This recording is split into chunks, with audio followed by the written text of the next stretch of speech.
Assalamualaikum and good morning, dear students. I hope you are fine.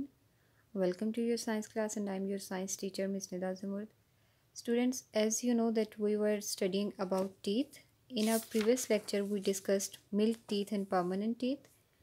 Milk teeth are 20 in numbers. These are the set of teeth which a baby has by the age of 3 years. After falling off milk teeth, another set of teeth appears that is known as permanent teeth, and that set remains throughout the life.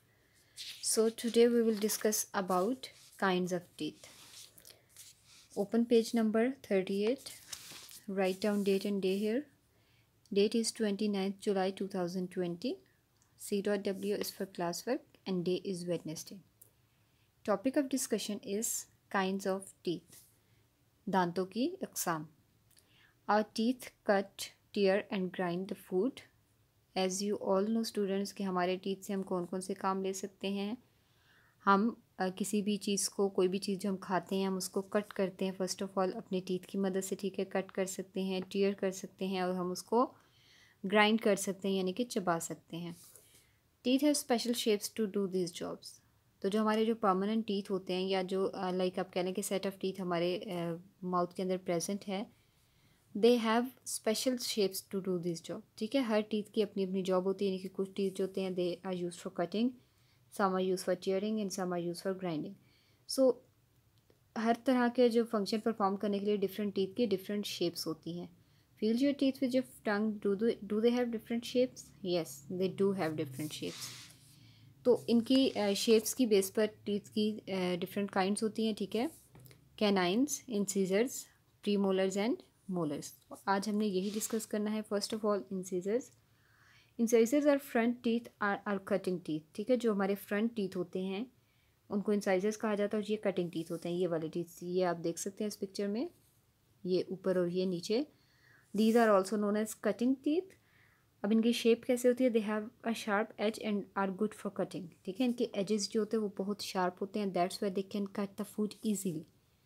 We have 8 incisors, 4 above and 4 below. ठीक है, incisors हमारे mouth में 4 होते हैं, 1 2 3 4 above side पे और 4 ही below side पे, 1 2 3 4. यानी टोटल हमारे पास कितने होते हैं? 8 फ्रंट टीथ होते हैं.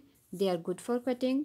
इनके जो एजेस होते हैं दीज आर शार्प और इनकी जो नंबर होता है हमारे माउथ में कितना होता है? 8. 4 on above side and 4 below. Next type of teeth are canines. Canines जो होते हैं next to our cutting teeth are tearing teeth called canines. Cutting teeth से जो अगले टीथ होते हैं these are known as tearing teeth. इनको canines भी कहा जाता है. They are slightly pointed and are used for tearing and biting. ठीक है, ये थोड़े से पॉइंटेड होते हैं. ये देखिए, अगर आप इंसीजर्स को देखते हैं तो ये प्लेन है, बट कैनाइन्स आर पॉइंटेड होते हैं लाइक दिस. कहाँ गए कैनाइन्स? ये रहे. ठीक है, ये देखिए, दे आर स्लाइटली पॉइंटेड होते हैं. They are good for cutting, tearing and biting. We have 4 canines. 4 canines होते हैं हमारे माउथ में, 2 ऊपर और 2 नीचे. Next, premolars and molars. The teeth at the back of our mouth crush and grind food into pieces small enough to swallow.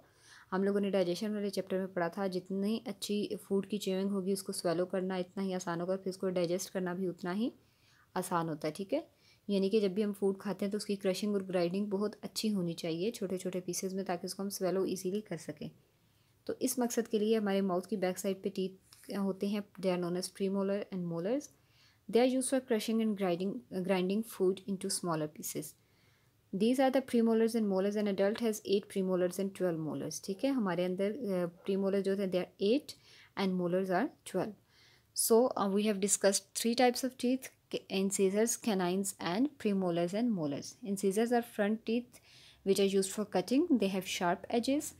We have 8 incisors. Canines are good for tearing and biting. They are pointed. And we have 4 canines. And then premolars and molars, they are used for grinding and crushing the food into smaller pieces. We have 12 molars and 8 premolars. Next topic is what causes problems in the teeth. As I told you in previous lecture students that we should take care of our teeth, because set of our permanent teeth remains throughout the life. And if it is get damaged, no new teeth will be appear. ठीक है, जब अगर permanent teeth आपके damage हो जाते हैं, ख़राब हो जाते हैं, ये गिर जाते हैं, तो उसकी जगह कोई नया दांत दोबारा से अपेयर नहीं होगा. So that's why you have to take good care of your teeth. अब कैसे केयर करते हैं, या इसके लिए सबसे पहले तो आपको पता होना चाहिए कि कौन सी चीज़ें टीथ के अंदर प्रॉब्लम कॉज कर सकती हैं. Then you can take care of your teeth.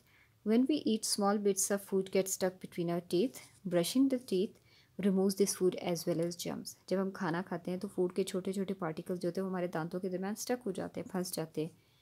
उसको कैसे रिमूव किया जा सकता है? ब्रशिंग से. जब हम ब्रश करते हैं तो ना सिर्फ वो फूड रिमूव हो जाता है बल्कि उसके साथ साथ जर्म्स भी रिमूव हो जाते हैं.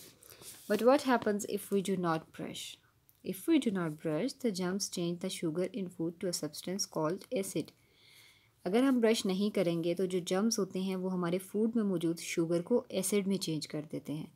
फिर ये जो एसिड होता है ये एक पेस्ट लाइक मटेरियल की तरह हमारे दांतों के ऊपर चिपक जाता है, उसको हम कहते हैं प्लाक. ठीक है. This acid sticks to our teeth as a paste like material called plaque. It can weaken the hard portion of tooth and make small holes और कैविटीज़ इन इट. जो प्लाक होता है कि ये क्या करता है, ये हमारे टीथ के हार्ड पोर्शन को डैमेज करता है, वीक कर देता है, टीथ के अंदर छोटे छोटे सुराख बन जाते हैं या कैविटीज़ बन जाती है. ठीक है. अगर हम ब्रश नहीं करेंगे तो क्या होता है, जो जर्म्स होते हैं वो फूड की शुगर को एसिड में चेंज कर देते हैं. ये एसिड एक पेस्ट की तरह हमारे दांतों पे चिपक जाता है और ये फिर हमारे दांतों को वीक करता है and creates cavities in it. Once there are holes in the hard portion it becomes easy for germs to attack the teeth. एक दफ़ा अगर हमारे टीथ का हार्ड पोर्शन वीक हो जाए, उसके अंदर कैविटीज़ बन जाएँ, तो जरासीम के लिए ये बहुत आसान हो जाता है कि वो हमारे दांतों पर हमला कर दे. ठीक है. कैविटीज़ बनने के बाद क्या हो जाता है, जर्म्स के लिए बहुत इजी हो जाता है हमारे टीथ के ऊपर अटैक करना, और उससे क्या होता है, कैविटीज़ बिकम बिगर, कैविटीज़ बड़ी हो जाती हैं. When they reach the softer portion of a tooth we get a toothache. और जब वो कैविटीज़ इतनी बड़ी हो जाती हैं, पहले तो वो हार्ड पोर्शन में है ना वो होल, जब वो बड़े होते होते हमारे टीथ के सॉफ्ट पोर्शन तक पहुंचती हैं. ठीक है. सॉफ्टर पोर्शन जो होता है, नरम हिस्सा जो होता है, जो सेंसिटिव पोर्शन होता है, जब वहाँ तक पहुँचती है तो वही कहता है टूथेक. तो फिर उससे क्या होता है कि हमारे दांतों में दर्द होती है. If you notice cavities in your teeth you must ask your parents to take you to dentist.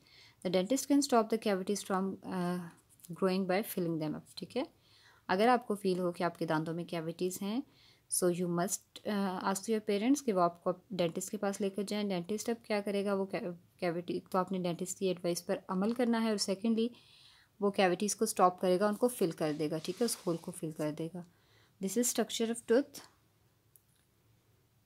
ठीक है. ये एनेमल सबसे हार्डर पोर्शन होता है, सबसे पहले इसको अफेक्ट होता है एंड देन जो कैविटी है वो फिर पल्प और गम्स तक पहुंचती है.